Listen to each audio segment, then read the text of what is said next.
All right, let's talk about a feeling that I guarantee every single one of us knows intimately. We're going to break down that intense sensation of being watched, of being judged. And I promise you, getting what's really going on here, it's going to feel so freeing. So, picture this. I want you to imagine a scene you have absolutely been in before. You walk into a room. I mean, it could be anywhere, right? A party, a work meeting, even just grabbing a coffee. Just a totally normal, everyday thing to do. But then, boom, suddenly you're aware of everything. It's like a switch just flips in your brain, your focus completely snaps inward, and that's when the self-scrutiny begins. You know what I mean. All of a sudden, you're thinking about your walk. Are you walking weirdly? And what are your hands doing? Should they be in your pockets, out of your pockets? And oh my gosh, why are you suddenly breathing manually? It's just this instant, totally overwhelming flood of self-awareness. And then your brain just starts scanning the room, looking for proof, right? That little voice in your head kicks into overdrive. Did that person just look at me weird? And you know what's even worse? When they look away. Why did they look away? The jury inside your head, it doesn't even take a break to think about it. Nope, it's just an immediate guilty verdict. And now you're replaying every tiny little thing you just did, totally convinced you've made some horrible, fatal social mistake. Did I say something wrong? Look, if any of this sounds familiar, don't worry. There's actually a name for this whole thing, and trust me, it is not just you. Okay, so this intense feeling, it's a real psychological phenomenon. It's called the spotlight effect. Let's really dig into what that actually means. So here's the official definition. The spotlight effect is this tendency we all have to feel like we're the center of everyone's attention. I mean, it's like you're an actor on a stage, and there's this giant, blinding spotlight following your every move, highlighting every single little flaw for the entire world to see. And I want to be super clear about something. This is not narcissism. It's not about being self-obsessed. It's just a feature of your brain. It's a cognitive bias. It's just kind of how we're wired. I mean, think about it. You are the center of your own universe, right? So your brain acts like it. And this really gets to the core of why this happens. It's what we could call an information gap. See, your brain has this all-access backstage pass to, well, you. It knows all your inner thoughts, every single past mistake, every awkward moment you've ever had, all your deepest insecurities. But what does their brain have access to? Literally just what they can see and hear from you, right now. That's it.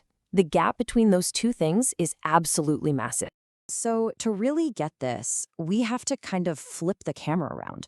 We need to shift our focus. Let's think about it like this. Because here's the real kicker. Everyone else is trapped inside their own spotlight. That bright, hot light you feel shining on you, yeah, they feel it too. They're way too busy worrying about their own beam of light to pay any real attention to yours. So while you're obsessing about your weird walk, that person who just passed you is probably thinking, oh man, did my hair look weird? Or, ugh, why did I just say that? That was so dumb. Or, do I look nervous right now? They're thinking, I really hope no one noticed that thing I just did. They're the main characters in their own little drama.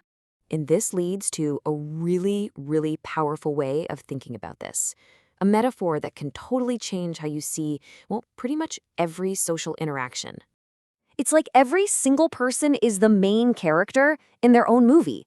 Every person you meet, they're the star of their own film. All their thoughts, all their worries, their whole story, it all revolves around them. And you're just a background character in most of them. Seriously.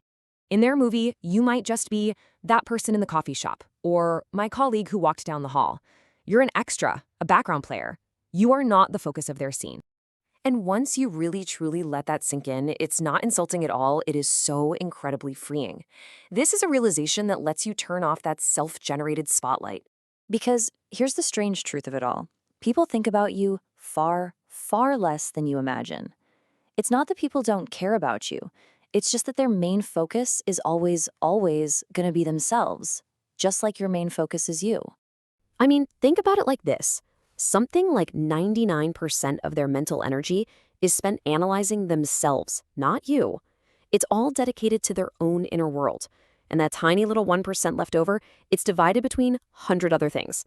That huge mistake you think you made, it was probably just a tiny blip on their radar, if it even registered at all. So please remember this, the pressure you feel, it's mostly self-generated lighting. That intense feeling of being watched, of being judged, it's not coming from out there. You're the one holding the spotlight. You're the lighting director of your own show, and that means you have the power to turn it down. So I'm going to leave you with this to think about. What would you do differently if you truly knew no one was judging you? If you could walk into any room or start any conversation and you genuinely believed that spotlight wasn't on, what would you finally have the freedom to do?